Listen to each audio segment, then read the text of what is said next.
సోదరులారా, మీ అందరికీ నేను నమస్కారం తెలియజేసుకుంటున్నాను. ఇప్పుడు మీకు వీడియో పెడుతున్నాను. ప్రతి ఒక్కరూ కూడా ఆ వీడియోని చూడాలని కోరుతూ నా నమస్కారం తెలియజేసుకుంటున్నాను. చాలామందిలో చీకటి అంటే సాయంకాలం అయిన తర్వాత కళ్ళు కనిపించకపోవటం చీకటి అంటారు. చీకటి సాయంకాలం అయితే చూడలేకపోవడం. కాబట్టి మెదడులో కొన్ని నరాలు సక్రమంగా పనిచేయకపోవడం వల్లే కంటి చూపు మందగింది. రోజు చాలామంది తలను మర్దనా చేయటం, నూనెతో రాసుకోవటం, ఎక్కువ మర్దనా చేయటం, మెడని ఎక్కువగా తిప్పటం, మెడని కదపటం వల్ల కంటిలో నరాలు బలహీనపడి కంటి చూపు తగ్గిపోతుంది. దాన్ని బట్టి కంటిలో కంటిలో చుక్కలు ఏర్పడి కన్నులో పొరచి ఏర్పడి కంటి చూపు మందగిస్తుంది. దానికి కంటి చూపు మసక వచ్చినప్పుడు ప్రతి ఒక్కరూ ఒక సూత్రాన్ని పాటించండి. ప్రతిరోజు పూర్వం కాటుకు పెట్టేవారు చిన్నపిల్లలకి కళ్ళు చూడడానికి బాగా విద్య రావడానికి. ఇప్పుడు కాటుకులు మానేశారు.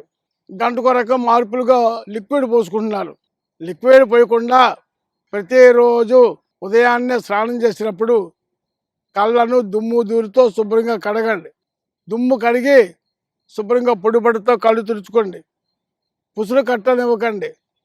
ఇలా చేస్తూ ఒక చిట్కా ఉంది. రాక్షస బల్లి అంటారు. ఆ పచ్చగా పువ్వులు పోస్తుంది, గిరిగింజ గింజలా ఉంటాయి గింజలు. ఆ రాక్షస బల్లి పాలు తీసుకొని కంటికేమో చిన్న కాటుక రెప్పగా పెట్టండి. ఇలా పెట్టడం వల్ల చీకటి తగ్గుద్ది.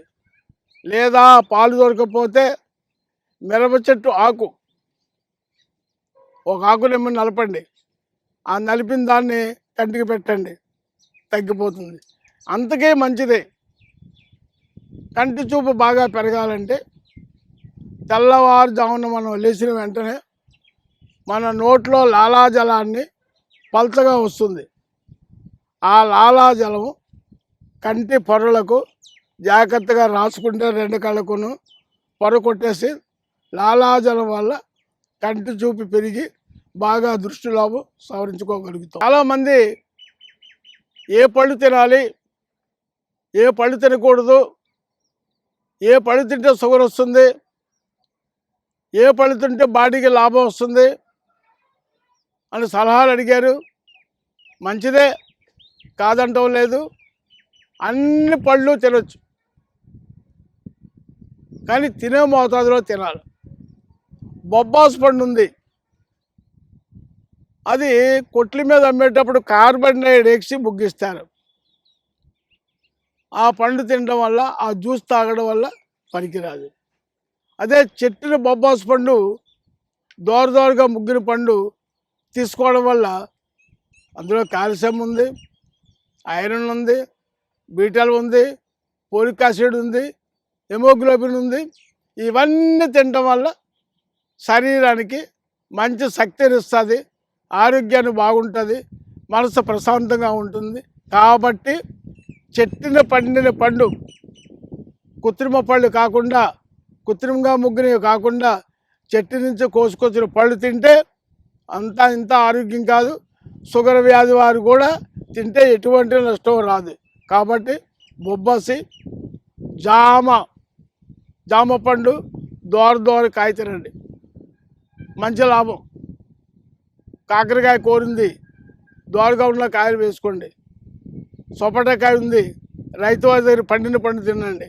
కార్బన్ వేశారు, కల్తీ వస్తువుని తిన్నాము, మన జీవితం కల్తీ అయిపోతుంది. కాబట్టి కల్తీ లేని పంట ఏ వస్తువు తిన్నా ఆరోగ్యం మహాభాగ్యం. బీరకాయలు కానీ, ఆనపకాయలు కానీ, దోసకాయలు కానీ, జామకాయలు కానీ, సొపటా కానీ, మరి కరిపుచ్చకాయలు కానీ ఏవైనా కార్బన్ వేయకుండా, మందులు వేయకుండా, కృత్రిమ పంట వేసిన దాన్ని కాకుండా మంచి ఆహారాన్ని తీసుకుంటే ఆరోగ్యం మహాభాగ్యం. అన్ని రకాలు తినవచ్చు. అయితే మనం తీసుకోవాల్సిన ఆహారాల్లో పళ్ళలో ముఖ్యమైనవి జామ పండు. జామ పండు దోరగా తినడం వల్ల మనకి అందులో పీచు ఉండడం వల్ల, పిక్కలు ఉండడం వల్ల మలమూత్ర విసర్జన సక్రమంగా జరుగుతుంది, ఆరోగ్యం బాగుంటుంది. వేసవిలో జామ పండు పరువ కాయని, బాగా పండుకుండా ఉన్న కాయని భోజనం చేసిన తర్వాత ఒక చెక్కైనా తింటే మంచి లాభం. అలాగనే ఉల్లిపాయ కూడా తీసుకోండి. వేసవి కాలంలో ఉల్లిపాయ ముక్కను తీసుకొని పెరుగులో వేసుకొని లేక మజ్జిగలో వేసుకొని ఒక ముక్క తినండి. అలా చపాతీలో కానీ, పూరీలో కానీ, అన్నంతో కానీ ఒక ఉల్లిపాయ ముక్కను, మంచి ఉల్లిపాయ ముక్కను, దేశవాళీ పాయని తినడం వల్ల శరీరానికి వ్యాధి నిరోధక శక్తి వస్తుంది, ఆరోగ్యం బాగుంటుంది, జీర్ణాశయం బాగా పనిచేస్తుంది, పేగులు ఇన్ఫెక్షన్ తగ్గుద్ది, ఎటువంటి క్యాన్సర్ కణాలు ఉన్నా తగ్గిపోతాయి. కాబట్టి ఆరోగ్య మహాభాగ్యం కావాలంటే పండిన పంట కృత్రిమంగా కాకుండా పండిన పంటను తింటే ఎటువంటి అనర్థాలు రావు. అంచేత జామ పండుని, దోరకాయని తీసుకోండి. అలాగే కొబ్బరి నీళ్ళు, లేత కొబ్బరి తీసుకోండి. నిలవ కొబ్బరి కాకుండా లేత కొబ్బరి నీళ్ళు బాగా శ్రేష్టం. అంచేత ప్రతి ఒక్కరూ కూడా పండిన పంటని ఎంపిక చేసుకొని తినడం వల్ల వ్యాధుల్ని మనం దూరంగా పెట్టుకోగలుగుతాం. వీడియో కనుక మీకు నచ్చినట్లయితే లైక్ చేయండి, షేర్ చేయండి. మరిన్ని వీడియోస్ కోసం మా ఛానల్ని సబ్స్క్రైబ్ చేయండి. మీ అభిప్రాయాలు మాకు కామెంట్స్ రూపంలో చెప్పండి. మరిన్ని వీడియోస్ కోసం మా ఛానల్ని సబ్స్క్రైబ్ చేయండి.